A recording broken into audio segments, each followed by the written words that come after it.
இலங்கையின் இறுதி கணக்கெடுப்பின்படி மக்கள் தொகை அன்னளவாக 20 மில்லியன், அதாவது 2 கோடியை தாண்டி காணப்படுகிறது. இந்த மக்களில் பெரும்பான்மையானவர்கள் வரலாற்றின் வெவ்வேறு காலப்பகுதிகளில் வெவ்வேறு நாடுகள் அல்லது பிரதேசங்களிலிருந்து இங்கு வந்து குடியேறியவர்களின் வழித்தோன்றல்கள் ஆவர். இவர்களுக்கு மேலதிகமாக இலங்கையின் பூர்வீக குடிகளாக கருதப்படும் வேடுவர்களும் சிறு எண்ணிக்கையில் வாழ்கின்றனர். மொத்த சனத்தொகையில் 74.9%, அதாவது ஏறத்தாழ 15 மில்லியன் மக்கள் சிங்கள இனத்தவராகவும் 11.2%, ஏறத்தாழ 2.2 மில்லியன் மக்கள் இலங்கை தமிழராகவும் 9.2%, அதாவது 1.8 மில்லியன் மக்கள் சோனகராகவும் 4.2%, அதாவது 0.8 மில்லியன் மக்கள் இந்திய தமிழராகவும் காணப்படுகின்றனர். இறுதியாக மிகுதி 0.5 மக்களுள் மலாய், ஐரோப்பிய, சீன மற்றும் ஆப்பிரிக்க வம்சாவளியினர் அடங்குகின்றனர். இவர்களுள் பிரதான 4 இனங்களை சேர்ந்த மக்களிடம் மேற்கொள்ளப்பட்ட ஆய்வின்படி சில சுவாரஸ்யமான உண்மைகள் வெளிவந்துள்ளன. உதாரணமாக, இந்திய தமிழரை விடவும் சிங்களவர், இலங்கை தமிழர் மற்றும் சோனகர் ஆகிய 3 இனங்களும் ஒன்றோடு ஒன்று அதிகளவில் கலந்துள்ளமை தெரிய வந்துள்ளது. இது வரலாற்று ரீதியாகவும் நியாயமாகிறது. What we have seen is that all these 4 populations are very much similar. Between Indian Tamils and the other 3 populations, we have seen a subtle difference. That is the only difference that we found. That difference is also only 0.3 to 0.4%, which means that if you take the total genome and if you divide it into 1000 parts, only 3 to 4 parts are different between Indian Tamils and the rest of the 3 groups. But if you look at the other 3, the Sinhalese, Moors and the Sri Lankan Tamils, there is no difference at all. They are the same. ஏனென்றால் வரலாற்று ரீதியாக ஆங்கிலேய ஆட்சி காலத்தில்தான், அதாவது 19ஆம் நூற்றாண்டில்தான் இலங்கைக்கு இந்திய தமிழர்கள் கொண்டு வரப்பட்டனர். ஆகவே அவர்களின் வழித்தோன்றல்களுக்கு இலங்கையின் ஏனைய இனங்களுடன் கலப்பதற்கு ஒப்பீட்டளவில் குறைந்த காலமே கிடைத்திருக்கிறது. ஆகவே அவர்கள் சற்று தனித்திருக்கின்றனர். அதேபோல் மரபணு ஆய்வு மூலம் வெளியாகியிருக்கும் மற்றொரு சுவாரஸ்யமான தகவல் என்னவென்றால், சிங்களவர்கள் இலங்கை தமிழரை விடவும் சோனகருடன் அதிகளவு நெருக்கமான மரபணு தொடர்பை கொண்டிருக்கின்றனர். இலங்கை தமிழர் சோனகரை விடவும் அதிக காலம் மற்றும் அதிக எண்ணிக்கையில் இலங்கையில் வாழ்ந்து வந்தாலும் வர்த்தக வணிக நோக்கங்களுக்காக இலங்கைக்கு வந்த சோனகர் சிங்களவருடன் ஒப்பீட்டளவில் அதிக திருமண தொடர்புகளை கொண்டிருந்தனர். இது மரபணு ஆய்வு மூலம் உறுதியாகியுள்ளது. We were also taken by surprise when we saw it. I know very little about history, to be very honest, but I had this idea that Sri Lankan Tamils and Sinhalese are more closer to each other genetically than the Moors. That was how I knew it, but I don't know why I thought like that, but that was the idea that we had. If you look at the historical sources, some people, actual majority are saying that Moors are from Arabic. Moors are having an Arabic origin. They are the Arabic traders who came to Sri Lanka and then got married with the local women. But minority of people are saying that Moors are actually coming from India. So our study actually supports this latter hypothesis that they are coming from India.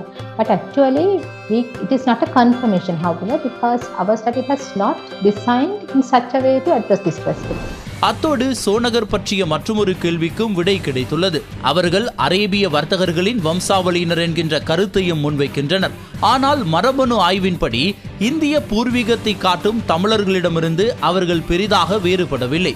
ஆகவே இஸ்லாமிய மார்க்கத்தை பின்பற்றிய இந்திய வர்த்தகர்களின் வம்சாவளியினராக அவர்கள் இருப்பதற்கான வாய்ப்புகளே அதிகம் என்பதை இந்த ஆய்வு எடுத்து காட்டுகிறது. சிங்களவர்கள் இந்திய ஆரிய பூர்வீகத்தையும் தமிழர்கள் திராவிட பூர்வீகத்தையும் கொண்டவர்களாக கருதப்படுகின்றனர். ஆனாலும் மரபணு ரீதியாக பார்க்கும்போது தற்போதைய சிங்களவர் தமிழரிடையே பாரியளவிலான உயிரியல் வேறுபாடுகளை காண முடியவில்லை. காலப்போக்கில் அவர்கள் அதிகளவில் ஒருவரோடு ஒருவர் கலந்திருப்பதே அதற்கு காரணமாகும்.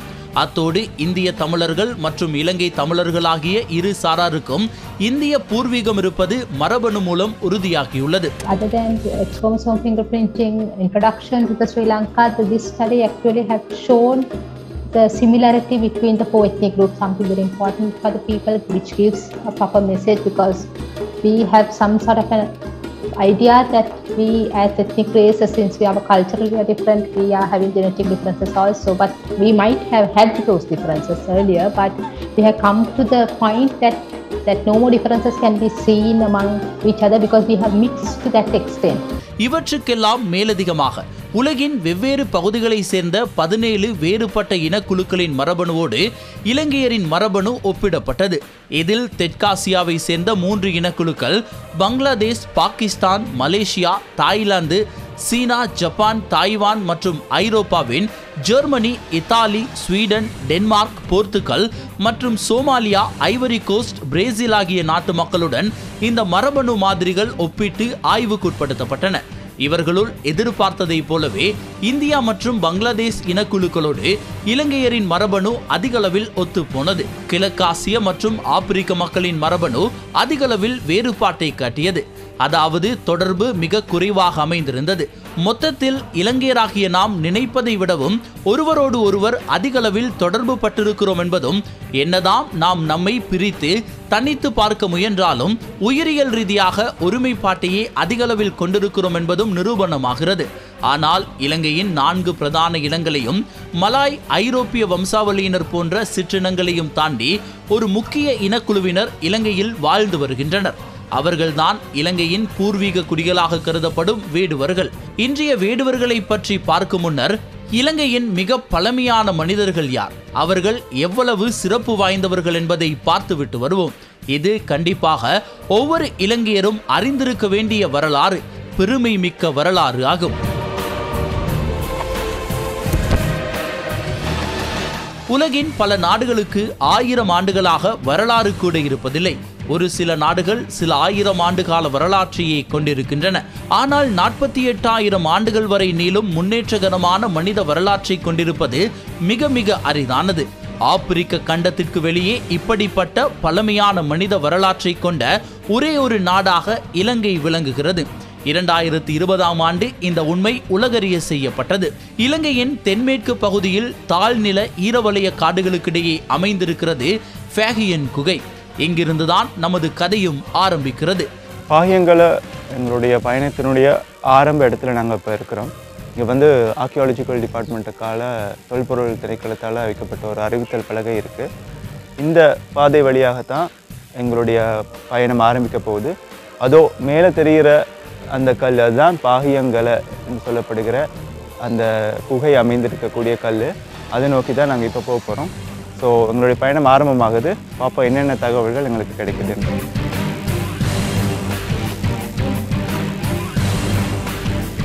தெற்காசியாவிலே மிகவும் புராதனமான மனித குடியிருப்பு பகுதியாக இது விளங்குகிறது.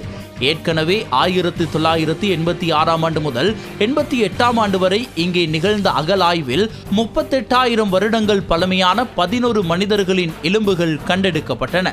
அதிலிருந்து ஆசியாவின் ஒரு முக்கிய தொல்பொருளியல் தலமாக ஃபேகியன் குகை பெயர் பெற்றது. 1968ஆம் ஆண்டு முதலாக இந்த பகுதிகளில் இலங்கையினுடைய புகழ்பெற்ற அகழ்வாராய்ச்சியாளர் தெரணிகள் அவர்களால் அகழ்வாய்வுகள் மேற்கொள்ளப்படும். அதுக்கு பிறகு 20 ஆண்டுகள் கழித்து 1980ஆம் ஆண்டுகளோட இறுதி பகுதிகளில் இதே இடத்துல அகழ்வாய்வுகள் மேற்கொள்ளப்படுது. அதுக்கு பிறகு நாங்கள் அடுத்ததாக பார்க்க போகிற புதிய ஒரு இடத்துலையும் அகழ்வாய்வுகள் மேற்கொள்ளப்படுது. இதில் 2 சிறு பிள்ளைகள், ஒரு குழந்தை அடங்கலாக மொத்தமாக ஒரு 5-6 பேரினுடைய மனித எலும்புக்கூடுகள் கிடைக்குது. அந்த எலும்புக்கூடுகளின் வழியாக மிக புராதன காலத்தில் மனிதன் இங்கே வாழ்ந்திருக்கிறான் என்பதற்கான ஆதாரங்கள் கொடுக்கும்.